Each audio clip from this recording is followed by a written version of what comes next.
الحمد لله والصلاة والسلام على خير خلق الله المبعوث رحمة للعالمين محمد وعلى آله وأصحابه أجمعين.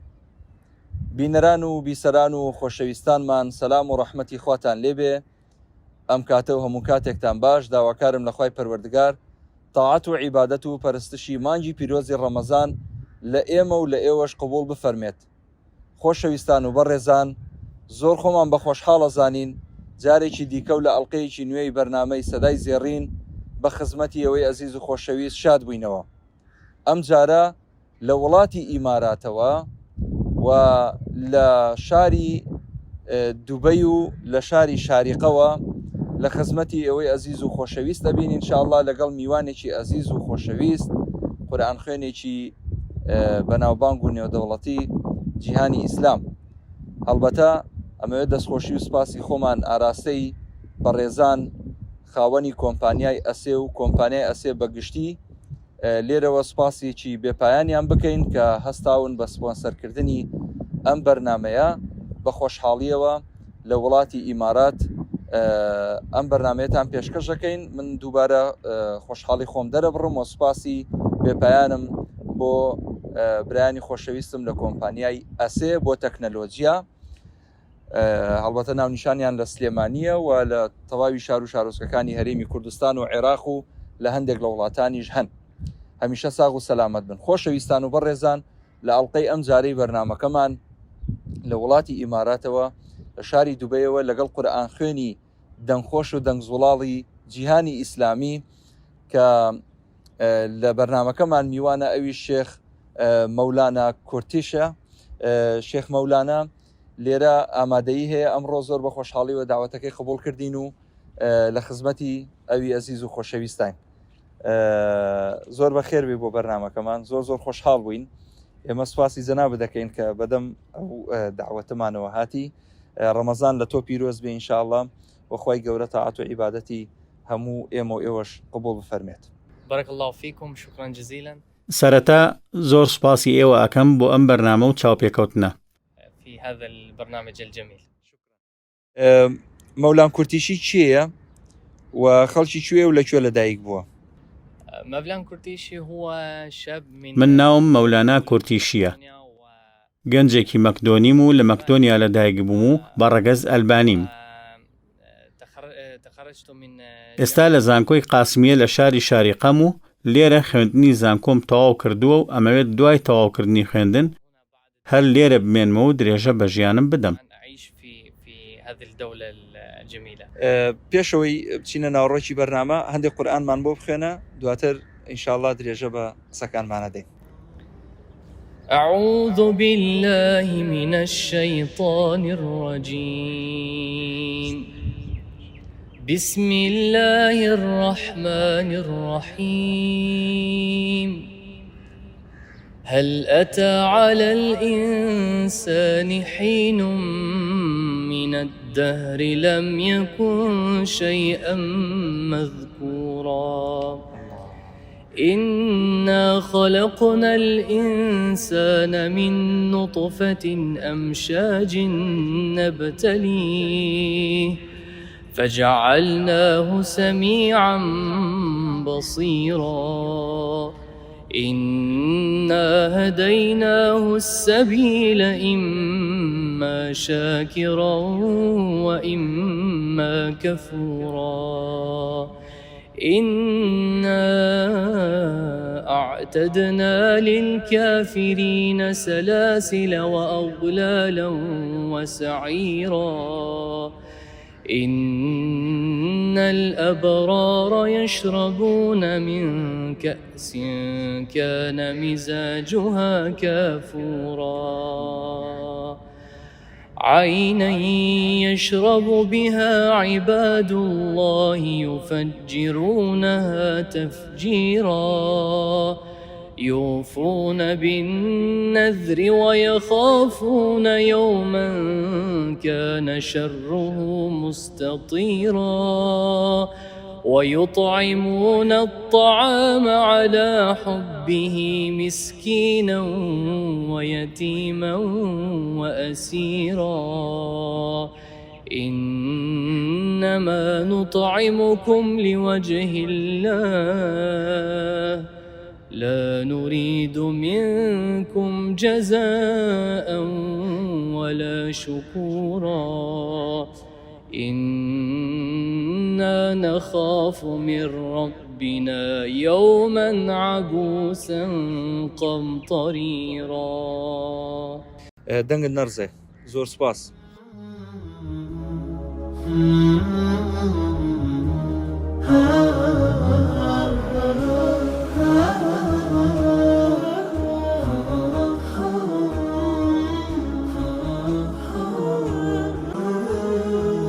بۆ زانیاریت من کۆمەڵێک لە بینەران و بیسەران لە وەرزەکانی ڕابردوو هەمیشە داوای ئەوەیانە کردیانوت بۆچی مۆلان کورتیشی نایانی بۆ بەرنامەکە. منیش بە خۆشحاڵیەوە ئەمساڵ ئەم وەرزە لە خزمەتی جەنابەت بووم و پێشم خۆش بوو خۆشێکی وەکو جەنابەت لەم بەرنامەیە بەشدار. ماشاءالله البەرنامە ماشاءالله الحەمدولله. زۆر باشە. من پرسیاری ئەو لە جەنابەت بکەم، ئێستا ژیان و گوزەرانت لە شاریقەیە لێرە ژیت؟ نعم أنا عايش في الشارقة وكما ذكرت من قبل بەڵێ وەک پێشتر وتم دوای تەواوکردنی خوێندنیش هەر لێرە ماومەتەوە. ستۆدیۆیەکی تایبەت هەیە کە لێرە سرودەکانمی لێ تۆمارەکەم. أشتغل الأناشيد والفن هنا. بانگت داوە پێشتر؟ أذنت كثير في السابق. پێشتر لە زۆر وڵات بانگم داوە، لە وڵاتانی عەربی و غەیرە عەربیش. خۆت حەزەکەی چۆنی بانگ بفەرمی؟ والله أنا أحب أن أؤذن في مقام حجاز. وەڵام من زیاتر حەزەکەم بە مەقامی حیجاز بانگ بدەم، چونکە ناسراوە و خەڵک حەزیان لێیە. بەڵام خەڵک لەم کۆتاییەدا زیاتر حەزیان لە مەقامی کوردە بۆ بانگدان. بەس وەک من وتم زیاتر حەزم لە مەقامی حیجازە، چونکە چێژێکی زۆری تایە بۆ بانگدان. كأنه ينادي بالشوق يعني.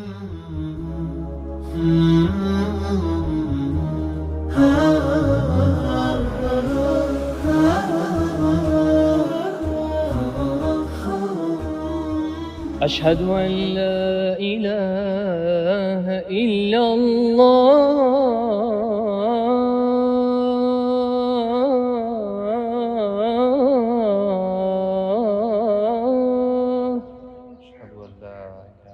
أشهد أن لا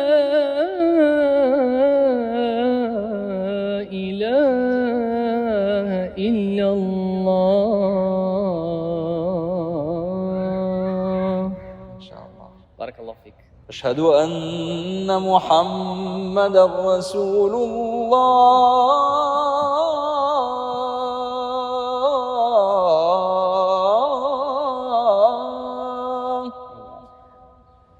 أشهد أن محمدا رسول الله.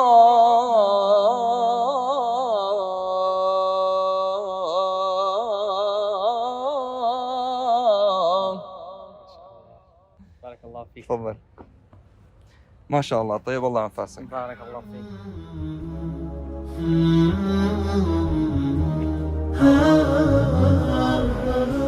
ما شاء الله. دەنگت نەرزێ هەمیشە ساغ و سەلامەت دی، سەوتێکی خۆش و ئەدایەکی جوان بە مەقامی کورد.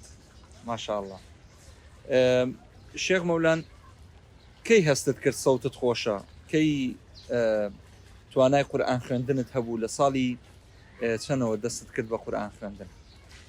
والله أنا في صراحة في مدرسة ثانوية لما بدأت. من لە قوتابخانەی ئامادەیی ئیسلامی بووم لە مەکدۆنیا، الوحيدة في مقدونيا في أول سنة يعني کە تاکە قوتابخانەی ئاینیە. تقريبا لە ساڵی 2010 لەو وڵاتە دامەزراوە و كنت أنشد بقليل. لە سەرەتای مناڵیمەوە سرودم وتووە.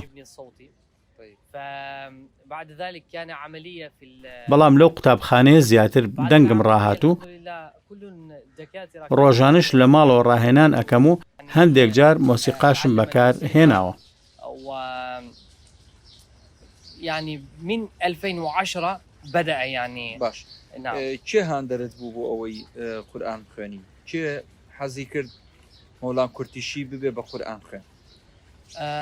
الدافع كان أبي لأنه حافظ پاڵنەری سەرەکیم باوکم بووە بۆ ئەوەی قورئان بخوێنم چونکە ئەو خۆی هەموو قورئانی پیرۆزی لەبەر بوو 11 سنة منذ طفولته و هەر لە منداڵیەوە لە تەمەنی 9 ساڵیەوە هانی داوم بۆ قورئان خوێندن. أخي الكبير إخواني الكبير ئێوە چەند سەرخێزانن، چەند بران، چەند خوشکن، دایکت و باوکت لە ژیاندا ماون؟ نعم أبي وأمي عايشين الحمد لله بەڵێ دایک و باوکم ماون و دوو برایترم هەیە کە من بچووکترینیانم. أنا أصغر واحد. ماشاءالله. نعم. ماشاءالله. تەمەن درێژ بی ئینشاءالله. لەو نەشیدانەی کە خۆت پێشکەشی خەڵکت کردووە چ نەشیدێک زیاتر بەلای خۆتەوە سەرنجڕاکێش بوو و تایە ماندوو بووی؟ والله إن سمعت هواك لأن لما كنت في مسابقة من قبل وەڵا پێشتر لە پێشبڕکەیەک بەشدار بووم و سرودێکی فۆلکلۆریم گوێلێ بوو زۆر پێی سەرسام بووم. جميلة جدا. تۆزێکمان پێشکەشەکەی؟ نسمات هواك لها رجو تحيا وتعيش بها المهج ما الناس سوى قوم عرفوك وغيرهم همج همج نسمات هواك لها رجو تحيا وتعيش بها المهج ما الناس سوى قوم عرفوك وغيرهم همج همج. ما شاء الله ما شاء الله. بارك الله فيك. أحسن. شكرا. شارەزایی باشت هەیە لە مەقامات؟ هیچ دەربارەی مەقامات ئەزانی؟ عارف المقامات الأصلية. بەڵێ مەقامە سەرەکیەکان ئەزانم و هەندێکیش لە لقەکان شارەزاییم هەیە، بەڵام زۆر نا چونکە ئێستا تازە خەریکە فێرە بم. بینەرانی بەڕێز و خۆشەویست، ئەمەوێ دووبارە ئاماژە بەوە بکەم کە بەرنامەی ئەمڕۆمان بەرنامەی سەدای سێڕین بە سپۆنسەری کۆمپانیای ئەسێ بۆ تەکنەلۆژیا پێشکەشەکرێ. بە سوپاسەوە ماندوو بوون لەگەڵمانە لە بەڕێوەچوونی ئەم بەرنامەیە لە وڵاتی ئیمارات لە شاری شاریقەوە، هەروەها لە شاری دووبەیەوە لە خزمەتێوە عزیز و خۆشەویستین بۆ پێشکەشکردنی ئەم بەرنامەیە. مەولانە با بچمە سەر باسی وڵاتەکەتان. ئێوە لە مەقدۆنیا زمانتان ئەلبانیە، بە ئەلبانی قسە ئەکەن، زیاتر مسلمانتان تێدایە، کریستانتان هەیە، ئەوە ئاین و نەتەوەکان جیاوازن لەوێ و چۆنێتی مامەڵەکردن لەگەڵ مسلمانان لەوێ چۆنە؟ أصلا مقدونيا دولة مسيحية ليس إسلامية. لە بنچینەدا مەکدۆنیا وڵاتێکی مەسیحیە نەک ئیسلامی. ژمارەی دانیشتوانی مەکدۆنیا 2 ملیۆنە. ملیۆنێکی مسلمانە و پێشتر لە سەردەمی تیتۆی دیکتاتۆر فەرمانڕەوای یەگۆسلافیا زۆر خراپ بوو، بەڵام ئێستا باشترە. باوکم بەسەرهاتێکی کاریگەری بۆ گێڕامەوە کە چۆن کاتی خۆی ویستویانە فێری قورئان ببن و چوون لە ناو پارکەکان و مزگەوتەکان لەسەر شێوەی یاریکردن و وەرزشکردن وانەی قورئانیان خوێندووە.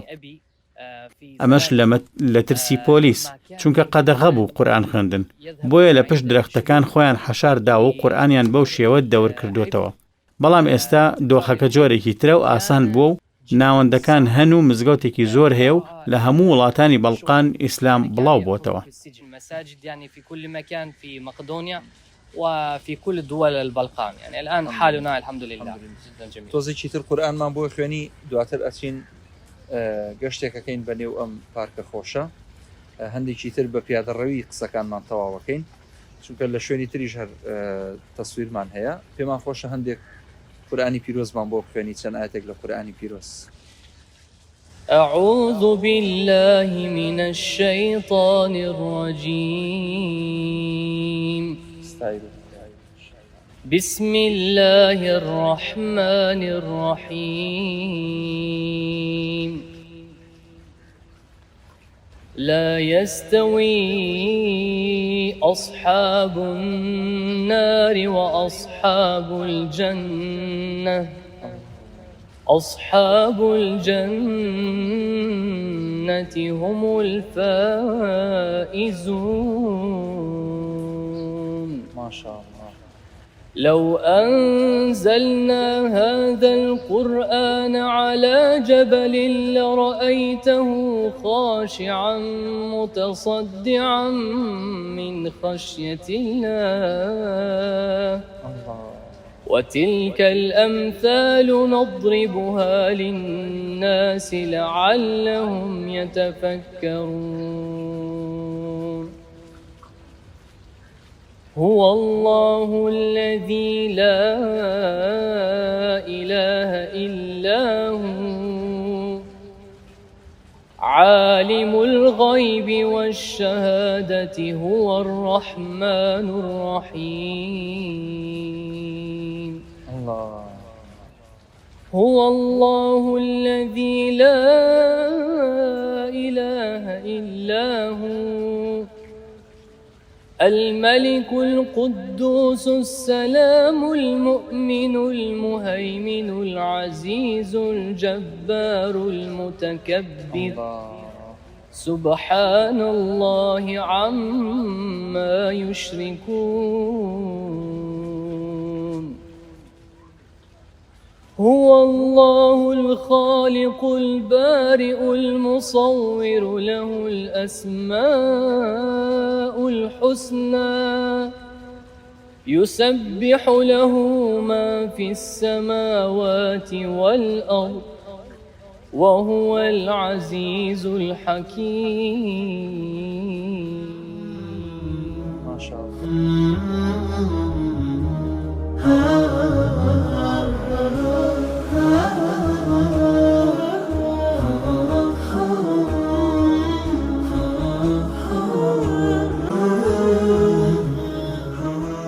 مولاي صل وسلم دائما أبدا على حبيبك خير الخلق كلهم.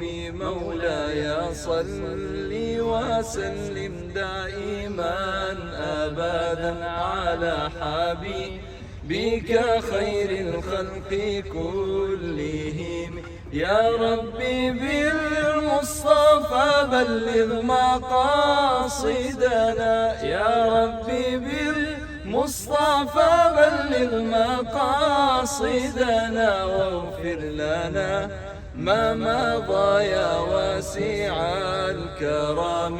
مولاي صل وسلم دائما أبدا على حبيبك خير الخلق كلهم.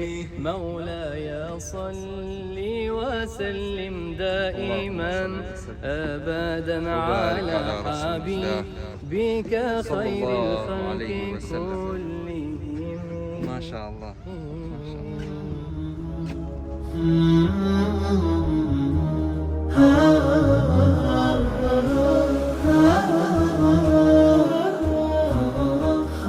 ماندو نبي ليش الصاغ بيه دست خوش بيه وفقك الله إن شاء الله. بارك الله فيك. وفيك بارك. أتوي للرجاي أم هنروا تشيب جاني تو بروجي خيريتها بولا بنغلاديش ناقام لي بوا وكوملك بروجي جوازتها بوا وليشك لم مسرحانا سالاشيشي هنريت أنجام داوا. أتوي للرجاي جاندني أم هنروا بليتشي. والله شوف الفن هذا يفيد ليس لي فقط بل هونەر تەنیا سوودی بۆ من نییە بەڵکو بۆ گەنجەکانیش بەگشتی چونکە جەماوەر پێویستی بە قسەی باش و دەنگی خۆش و کاری خێرخوازیش هەیە. لە ڕێی هونەرەوە ئەتوانین پەیامێکی جوان بۆ هەموو دنیا بنێرین و بە چەندین زمانی جیاواز سرود بڵێینەوە. من خۆم بە چەندین زمانی جیاواز سرود ئەڵێم بۆ ئەوەی پەیوەندیم لەگەڵ نەتەوەی جیاواز هەبێت و هونەریش پەیامێکی جیهانیە و یەکێکە لە جوانیەکانی و بنەمایەکی شارستانی دەبەخشێت بە هەر وڵاتێک. لە ناو هونەردا ئاواز و وشە و دەنگ هەیە کە هەرسێکیان هەم ئاهەنگ ئەکەن و پەیامێکی بەهێزیان هەیە و دەڕۆنە ناو دڵ و دەمەوێت بەم هونەرە پەیامێک بگەێنم بەلاوانم و نمونەیەکی باش بم بۆیان. ئەمانەوێ گوێ لە چەند ئاەتێک لە قورآنی پیرۆز بگنین بە دەنگە بە سۆزەکەت بەرەو هێواشاش بەرەو کۆتایی بەرنامەکە ئەڕۆین هیوادارین چەند ئاەتێکمان لە قورآنی پیرۆز بۆ بخوێنین. بارك الله فيك. أعوذ بالله من الشيطان الرجيم. بسم الله الرحمن الرحيم. والضحى والليل إذا سجى ما ودعك ربك وما قلى وللآخرة خير لك من الأولى ولسوف يعطيك ربك فترضى ألم يجدك يتيما فآوى ووجدك ضالا فهدى ووجدك عائلا فأغنى فأما اليتيم فلا تقهر وأما السائل فلا تنهر وأما بنعمة ربك فحدث.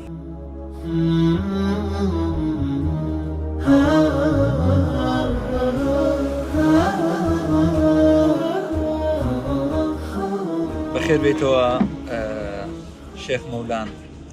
زۆر سپاس دووبارە لەش ساق بێ. ئێستا هاتینە لۆکێشنێکی تر لە شوێنێکەوە کە ئەمە پێوترێ بورجی خەلیفە لە دووبەی. ئێمە لێرەوە درێژە بە بەرنامەکەمان دەدەین ئازیزان بە سپۆنسەری کۆمپانیای ئەسێ بۆ تەکنەلۆجیا لە شاری سلێمانی بە خۆشحاڵیەوە سپاسیانەکەین. مەولان کورتیشی لێرەدا لە زمانی کۆرۆنا و کەرەنتینەوە ئەوانە لەم بورجەوە بانگی تۆ دەدرا بە گوێی خەڵک، ئەذانی تۆ دەدرا بە گوێی خەڵک. هەستت چۆن بوو کاتێک پێیان وتی بانگی تۆ دەدرێ لێرە؟ شعورت چۆن بوو؟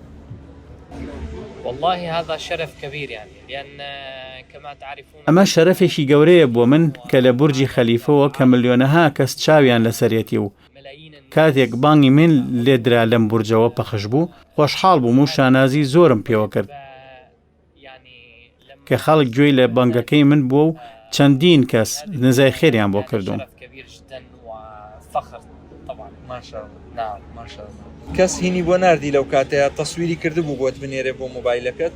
نعم يعني لما أحد من أصدقائي کاتێ بانگەکە لێدرا کەسێک وێنەی گرتووە بۆی نردوم و تەلەفۆنی بۆ کردم وتی با گفتوگۆ بکەین و نامەی دەنارد و دەیوت با قسە بکەین. منیش لە خەت نەبووم، ئاگام لێ نەبوو. ئەیوت من گوێم لە دەنگی تۆ بووە. ئیتر کە هاتمە خەت زۆر خۆشحاڵ بوو کە بانگەکەی منیان لێدا لە کاتی کۆرۆنەدا وەک بانگی هیوابەخشین وابوو. پێشتر ختمی قورئانە تۆمار کردووە؟ ختمت هەیە یان کۆمەڵک سوورەتی پچڕ هەن لە چەناڵەکانی خۆتەوە لە یوتیوب و لە شوێنانەوە دایبەزێنی؟ ختمە لا يوجد نەخێر ختمی قورئانم نییە و تۆمارم نەکردووە چونکە کاتی زۆری ئەوێ و چاکردنی ئەوێت و ئەبێت گوێی لێ بگریتەوە و ڕاستی بکەیتەوە. بەڵام ئینشاءڵڵا لە داهاتوودا هەوڵ ئەدەم تۆماری بکەم.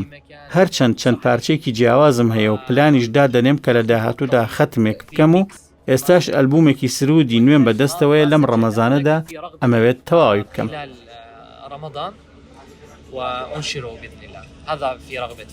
حەزت لێیە گوێ لە سەوتی چ قورئان خوێنێک بگری؟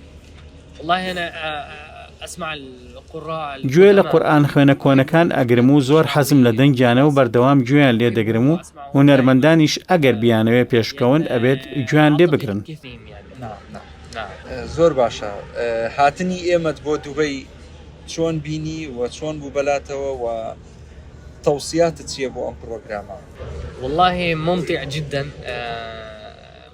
زۆر خۆشحاڵ بووم بۆ ئەم دیدارە چێژبەخشە و دەمەوێت ڕۆژێک سەردانی کوردستان بکەم و مای خۆشیە کە خەڵکی کورد گوێم لێدەگرن و خەڵکیش کە گوێ لە نازناوەکەم ئەگرن مەولانا کورتیشی و ئەزانن کە کوردم و لە کوردستانەوە هاتم و ئاگاداری ئەوەشم کە خەڵکی کوردستان گوێم لێ ئەگرن و ئینشاءڵڵا لە داهاتووشدا سرود بە زمانی کوردی ئەڵێم. ئێمە سوپاسێکی بەپیانمان بۆ جەنابەت هەیە بۆ ئامادەبوونت لەم بەرنامەیە و هیوای لەش ساغی و سەلامەتیت بۆ خوازین. زۆر زۆر خۆشحاڵ بووین کە لەگەڵمان بووی لە وەرزی ئەم ساڵی بەرنامەکەمان. ئینشاءڵڵا هەمیشە چاوەڕوانە دەبین لە کوردستان و ئەم جارە بێبیت ینی و ئینشاءڵڵا زۆر زۆر خۆشحاڵە بین بە ئامادەبوونت. دووبارە سوپاس و پێزانینمان بۆ جەنابەت هەیە. ئەگەر دواوتت هەبێت سوپاس دەکەین. كما ذكرنا من قبل إن شاء الله رغبتي والله جدا أن أزور هەر وەک پێشتر وتم حەزەکەم سەردانی کوردستان بکەم و خۆشحاڵ ئەبم ئەگەر بە دیداری خەڵکی کوردستان شاد بووم. ئەگەر کاتی بڵاوبوونەوەی ئەم دیدارش لە ئەنتەرنێت پرسیاران هەبوو ئامادەم وەڵامیان بدەمەوە. إن شاء الله نراكم بخير. شكرا جزيلا لك. بینەرانی ئەزیز و خۆشەویستی کەناڵەکەمان زۆر سپاس کە تا ئەم ساتە وەختە بینەر و بیسەرمان بوون. ئەڵلقەی ئەم جارەی بەرنامەکەمان لە وڵاتی ئیمارات و لە شاری دوبەی و شارێکەوە پێشکەشکردن. سوپاسێکی بێپایان بۆ ئەو ستافە خۆشەویستەی کە بە وێنەگرتن و دەرهێنانی ئەم بەرنامەیە ماندوو بوون. لەش ساغی و سەلامەتیان بۆ خوازین. سوپاسی بەپایانمان بۆ کۆمپانیای ئەسێ بۆ سپۆنسەرکردنی ئەم بەرنامەیە. سوپاس و پێزانینمان بۆ ئێوەی بینەر و بیسەر. هیوادارین لە دوعای خێر بێبەشمان مەکەن تا ئەڵلقەیەکی تری ئەم بەرنامەیە. پشتیوان بەخوای گەورە بەخوای تاکو تەنها تا نەسپێرین. ئەسسەلامو عەلەیکوم وەڕەحمەتوڵڵاهی وەبەرەکاتوه.